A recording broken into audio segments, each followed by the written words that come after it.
Jumpa lagi di VA Channel dengan saya Adi.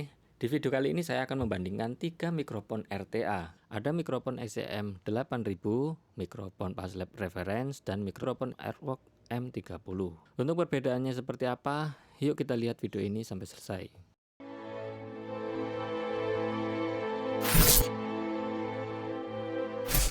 Sebelum bahas untuk perbandingan mikrofonnya, saya akan perlihatkan bagaimana saya setup ketiga mikrofon ini.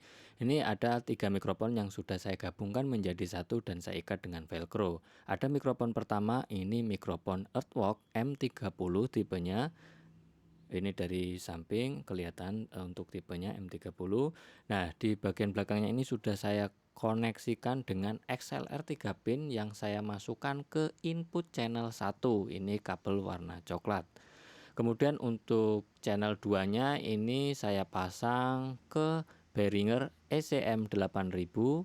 Ini kabelnya ini ada warna orange. Nah, ini masuk di sound cardnya, ini input channel 2. Sedangkan untuk mikrofon yang ketiga saya menggunakan mikrofon reference, ini yang warna hitam.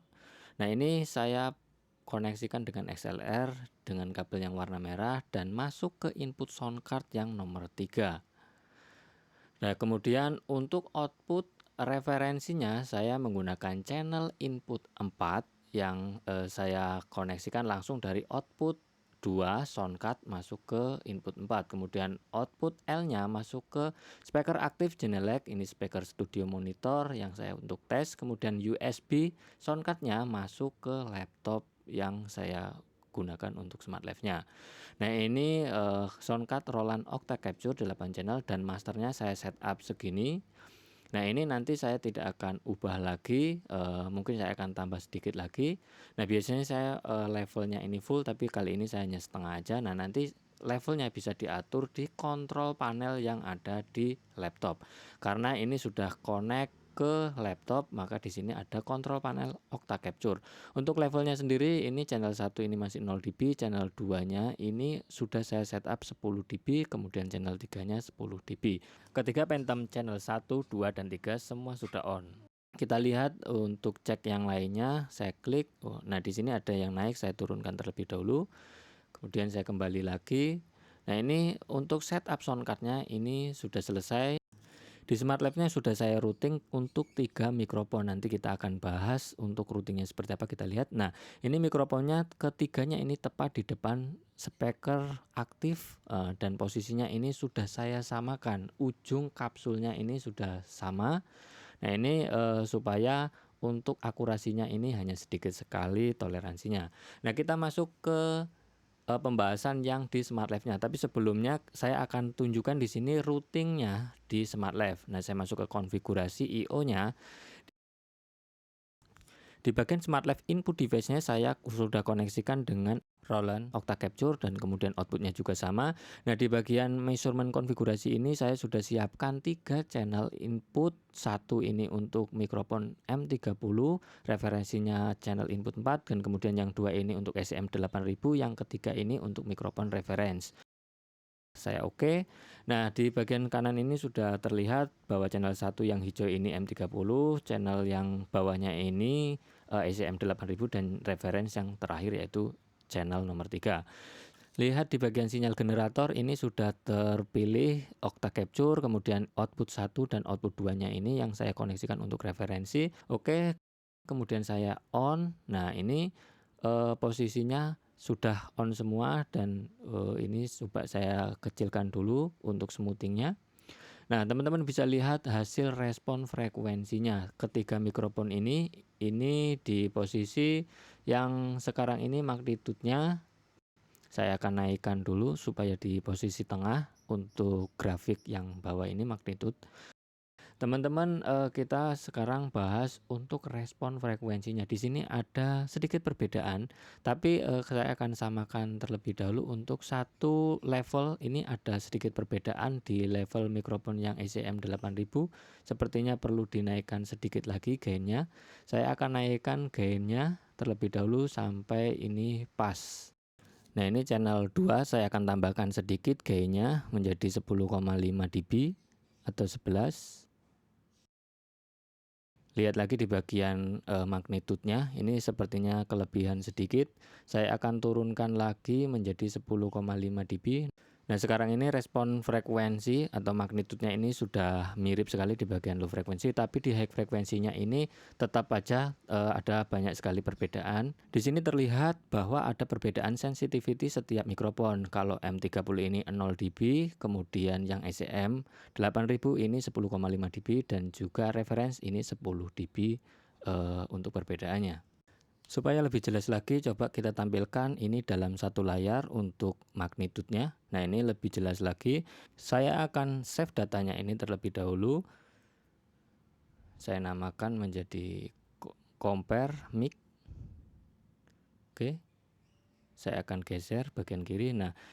Nah, untuk perbedaan respon frekuensinya mulai dari respon paling bawah ini, respon frekuensi rendah hingga 1 kHz, ini sangat mirip sekali, tapi beda di frekuensi respon yang di atas 1 kHz sampai 20.000 Hz. Nah, di sini banyak sekali perbedaan. Untuk lebih jelas saya akan zoom di bagian ini. Nah, di sini bisa terlihat bahwa di sini ada perbedaan hingga 1 dB-an. Saya matikan dulu data capture ini karena ini datanya double. Oke. Nah, di sini teman-teman bisa lihat adanya perbedaan frekuensi di atas 1 kHz. Ini cukup lumayan sekali, banyak sekali ini ada plus minus sekitar 1 dB, bahkan di atas ini ada yang lebih. Nah, kemudian di sini jauh lebih banyak. Ini yang banyak sekali perbedaan untuk respon mikrofon RTA ini sebenarnya di atas 1 kilo, yang banyak sekali perbedaan antara brand lain ataupun bahkan satu brand dengan beda tipe atau beda serial. Nah, di sini adanya perbedaan hingga 2 dB-an, cukup lumayan. Saya akan coba matikan ini supaya tidak on. Saya akan bahas di yang udah data capture-an. Ini harus saya matikan satu-satu. Nah, oke. Nah, sekarang saya akan bahas di untuk ketiga data ini. Sekarang ini tinggal 3 data saya ubah menjadi sepertiga oktav untuk smoothingnya. Nah, di sini ada 3 data yang warna hijau, warna biru, dan warna pink. Di sini saya akan zoom di bagian ini, di bagian high frekuensinya aja. Nah, di sini adanya perbedaan. Ini saya coba matikan untuk yang reference. Nah, di sini perbedaan M30 yang hijau dan yang biru ECM 8000. Ada cukup lumayan untuk perbedaannya ini sampai 2 dB-an untuk frekuensi di atas 5 kilo sampai dengan mungkin 17 kHz, 15 kHz. Sekarang kita coba bandingkan antara M30 dan mic reference. Nah, ini sedikit perbedaan. Ini hanya sekitar 1 dB di beberapa titik. Ini di 2,2 kilo ada 1 dB, dan di sini yang tadi itu hingga 2 dB, yang reference hanya 1 dB aja untuk perbedaan di respon frekuensi 5 sampai dengan mungkin ini sekitar 12 kHz. Oke. Sedangkan untuk perbedaan mikrofon ECM 8000 dengan reference ini bisa dilihat teman-teman di bagian high frekuensi ini cukup lumayan. Ini yang biru dan yang pink. Oke. Saya kembalikan ke normal lagi. Nah, ini yang menarik adalah di mikrofon reference ini ada data kompensasi. Saya kembalikan di 1/12 oktav. Nah, saya akan coba input file data untuk mikrofon referensinya. Di sini saya akan play terlebih dahulu dan saya akan matikan data capture-nya. Ini saya akan masuk ke bagian config lagi. Nah, di bagian mikrofon curve-nya ini saya akan import data dari mikrofon reference. Nah, ini yang menarik, jika saya menggunakan data ini, teman-teman bisa lihat nanti hasilnya seperti apa. Oke, nah di sini saya akan pilih untuk file yang barusan saya import, yang ref001. Oke, sudah saya import datanya. Saya akan save untuk file yang sekarang ini. Saya tambahkan menjadi ref C. Oke, kemudian saya akan matikan smart live-nya, generatornya off. Nah, ini kita sekarang compare terlebih dahulu di bagian ini. Teman-teman bisa lihat antara yang hijau dengan yang pink di sekarang ini yang saya blok ini sekarang mikrofon M30 dan reference ini sekarang ini posisinya mirip sekali respon frekuensinya. karena tadi sudah import file curve-nya. Ini smoothing yang saya bikin sepertiga, dan ini respon yang biru ini SCM 8000. Karena di SCM 8000 tidak ada filenya, maka kita tidak bisa apa-apain lagi. Sekarang kita masuk ke dua layar, kita akan melihat fasenya seperti apa. Nah, saya akan jadikan ini fase, kemudian saya on kan kembali smart left-nya, generatornya saya on, dan di bawah ini saya akan ubah menjadi magnitude kembali. Oke, sekarang akan saya all track secara auto. Nah, sekarang fasenya sudah jauh lebih enak kita lihat. Nah, kita lihat di bagian fasenya seperti apa. Oke, nah ini di bagian high frekuensinya aja ini ada sedikit perubahan aja, tapi ini masih oke lah. Karena di bagian high frekuensinya ini ada perbedaan di fasenya ini cukup tidak terlalu signifikan. Saya akan save datanya terlebih dahulu, all compare. Oke. Oke, kali ini compare ketiga mikrofon RTA sudah selesai. Untuk pilihannya teman-teman bisa memilih sendiri mana yang lebih tepat untuk teman-teman sendiri. Tapi yang jika teman-teman menggunakan mikrofon RTA reference, ini teman-teman mendapatkan file kalibrasinya yang bisa diimport di software yang teman-teman gunakan. Ini sangat memberikan solusinya. Semoga bermanfaat. Sampai jumpa di VA Channel yang selanjutnya.